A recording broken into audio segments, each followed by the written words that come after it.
चला तर मी आज एक नवीन रेसिपी घेऊन आली आहे।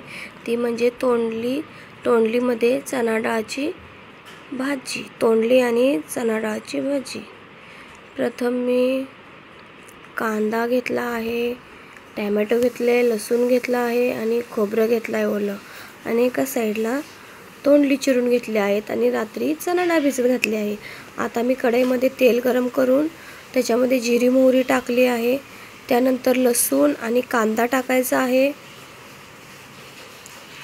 आता हे दोन्ही एकदम असं ब्राऊन होईपर्यंत कांदा भाजून घ्यायचा आहे। त्यानंतर मी किचन किंग मसाला घेतला आहे आणि मॅगी मसाला घेतला आहे। आता कांदा ब्राऊन होईपर्यंत भाजून घ्यायचा आहे। हलवत राहायचं आहे। आता कांदा ब्राऊन झाल्यानंतर त्याच्यामध्ये हळद, लाल तिखट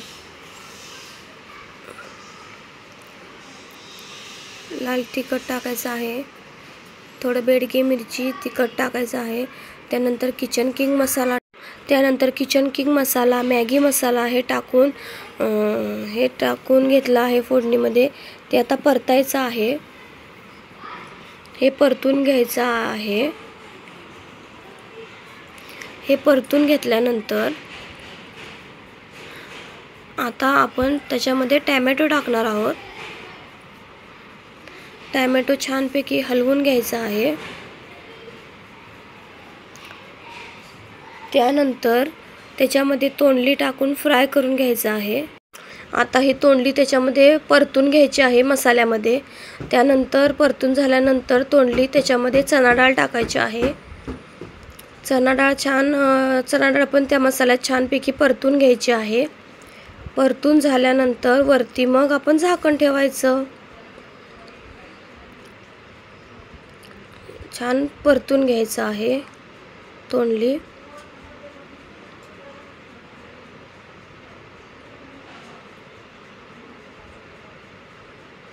आता छान मस्त तेलामध्ये आपण ती मसाल्यामध्ये दोन्हीही भाजून छान घेतला आहे। आता छानपैकी वाफेवर शिजवायचं।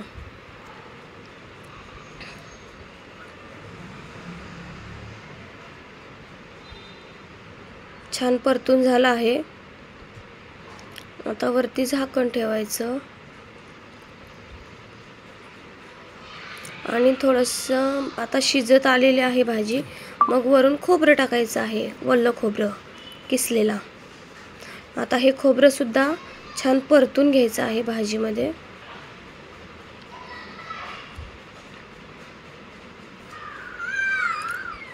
अजून तुम्हाला कुठल्या नवीन रेसिपी पाहायच्या आहेत त्या कमेंटमध्ये नक्कीच सांगा आणि लाईक शेअर तर नक्कीच करा।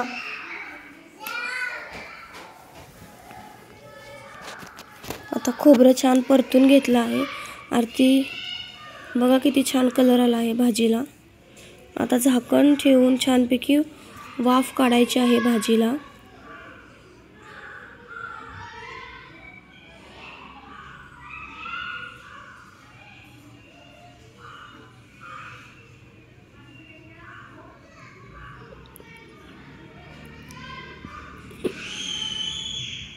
अशी वाफवून भाजी घ्यायची, मग छानच लागते भाजी।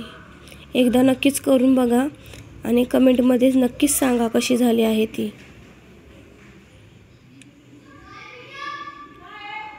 लाईक शेअर तर नक्कीच करा।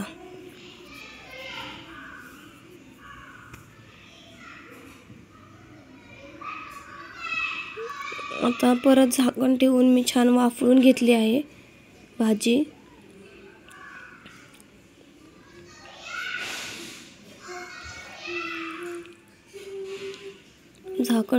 झाकण ठेवून तयार झाली आहे बघा भाजी।